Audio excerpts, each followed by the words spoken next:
udah terima. Dokter Dipin. Nah, jadi dokter Dipin sendiri ini memiliki riwayat pendidikan, yaitu pernah menjadi dokter umum di FK Unpad tahun 1986, lalu dokter spesialis kulit dan kelamin di Unpad juga pada tahun 1998.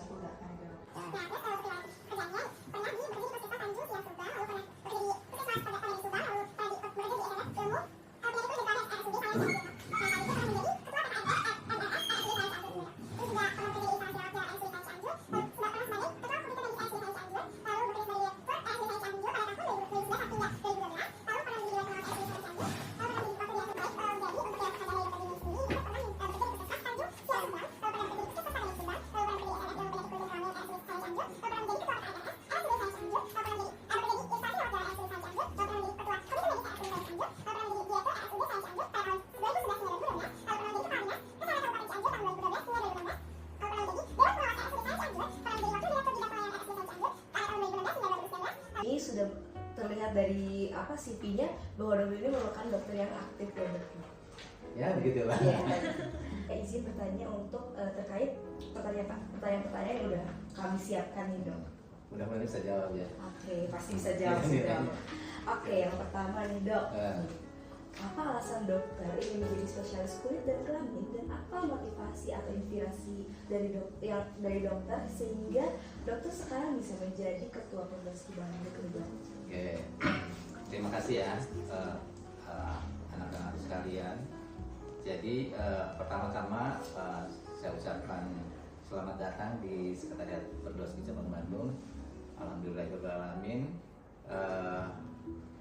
Yang pertama-tama juga, yang kedua selamat ya, semua udah keterima di Fakultas Kedokteran Universitas Pajajaran Unpad. Dan Unpad adalah alumni atau alma mater saya sendiri. Tadi sudah disebutkan bahwa saya udah tua ya, sebetulnya saya udah anak-anak saya atau cucu saya semua mungkin ya. Jadi yang tadi pengalaman kenapa saya masuk berminat ya ke pendidikan di ilmu kesehatan kulit dan kelamin. Tadi waktu pas saya ditempatkan di puskesmas, jadi setelah lulus dulu kita itu waktu zaman dahulu langsung harus ya ada wajib kerja sarjana di puskesmas, karena begitu lulus dokter dulu lebih enak ya, jadi langsung CPNS ya gitu kan. Iya, kalau sekarang kan nggak seperti itu. Nah waktu di puskesmas yang kedua di Pagaden itu kebetulan puskesmasnya daerah kusta. Yang pertama jadi kusta. Jadi karena penyakit kusta banyak, terus sering dijadikan percontohan dan sering kunjungan tamu-tamu dari luar negeri gitu kan. Nah dari situ saya pikir banyak sekali, sampai sekarang kan kusta itu masih ada, masih banyak kan. Nah, dari situ terus kemudian juga kasus-kasus di puskesmas itu juga selain penyakit kulitnya banyak. Ya itu, jadi setelah itu saya bilang, oh ternyata pasien kulit itu banyak gitu kan. Dan saya sebagai dokter umum ya tadi ya, dokter umum itu kan general ya, jadi semua harus tahu tetapi superficial kan gitu. Itu jadi motivasi saya supaya bisa lebih mengenal ya, lebih jauh bagaimana untuk yang utama adalah membantu masyarakat, terutama dalam penyakit kulit dan kelamin gitu. Kita langsung lanjut aja ke pertanyaan kedua. Yeah. Jadi sebagai ketua Prodosky Bandung, apa tantangan terbesar dalam menyediakan akses layanan dermatologi yang berkualitas di wilayah terpencil di Jawa Barat, dan upaya apa yang sedang dilakukan untuk mengatasi tantangan tersebut?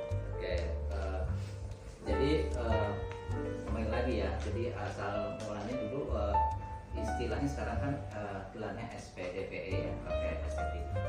Dulu sebelum itu adalah SPKK ya, dulu SPKK, kemudian SPDV tanpa E, jadi sekarang estetika, karena estetika sekarang kan bukan diklaim ya. Dokter-dokter estetik kan banyak ya, padahal itu adalah kompetensi dari dokter kulit kan sendiri. Jadi kita itu bukan kurang dikenal, ya seolah-olah tidak dikenal ya bahwa itu adalah ranah kita gitu.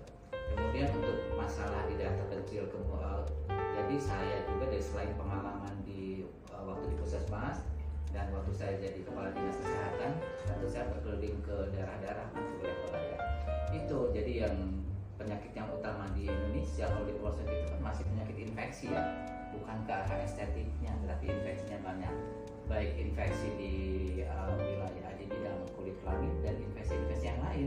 Diare masih banyak, ispa masih banyak sampai sekarang. Itu kan masalah ada yang di daerah-daerah terpencil kita. Karena pada umumnya Indonesia kan perkotaan, berapa perkotaan ya?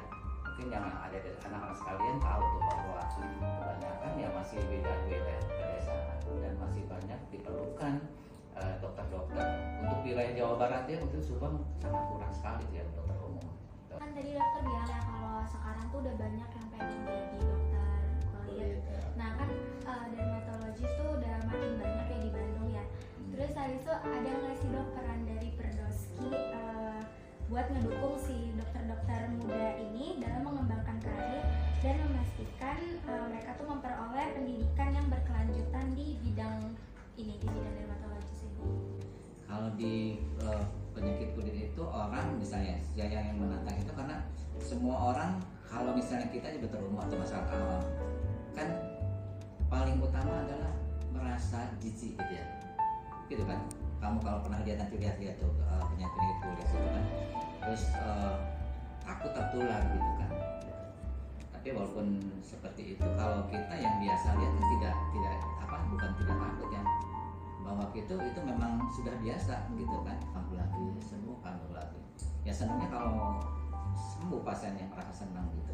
Yang harus diingat di kita itu sebagai dokter bukan hanya kata pasien udah tulis nggak pernah komunikasi, kan tidak seperti itu. Jadi harus tetap komunikasi ya, komunikasi.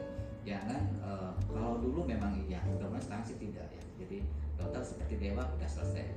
Jadi komunikasi. Apakah dokter atau Perdoski Bandung pernah menemukan pola kasus penyakit kulit yang bisa dibilang unik atau spesifik yang di Bandung atau dan sekitarnya yang tidak umum itu di daerah lain? Ya semua juga menantang, tapi tadi karena kan ada yang sembuh sempurna, ada yang memang ada sekuelnya, ada gejala sisanya dan sebagainya. Tetapi semua memang harus dihadapi gitu. Dan yang harus diingat itu tadi, pasien itu kan berharap kita sebagai dokter tuh bisa semuanya, padahal tidak ya. Dan memang kalau memang di kulit juga ada sebagian. Kalau memang kita terbatas di bidang itu, boleh kita merujuk ya, harus wajib merujuk pada teman-teman sejawat yang memang lebih ahli daripada kita. Kan nanti psikiatri ada atau di fakultas kuliah juga ada gitu. Dan memang itu saya kira kalau dokter harus diasah gitu. Gimana ya merasa super atau segala macam. Jadi untuk jadi dokter kalau misalnya lebih enaknya tadi edukasi, bisa lebih dekat sama keluarganya harus gitu. Tidak, jadi harus ngomong gitu ya, harus ngomong. Tapi bukan membuat. Gitu kan, jadi membuat tapi kan harus benar dan tidak membodohi juga gitu kan, edukasi tadi bersyukur kepada Allah, kepada Tuhan Yang Maha Esa, kemudian berterima kasih kepada orang tua ya, kan tanpa orang tua gitu ya, tanpa orang tua, tanpa doa dan segala macamnya kita tidak bisa jadi apa-apa. Yang pertama belajar sungguh-sungguh, terus kemudian aturan-aturan yang ada di fakultas atau kita selama kuliah harus dituruti gitu ya. Iya, sebagai apresiasi dari teman-teman bersedia jadi narasumber kami. Terima kasih.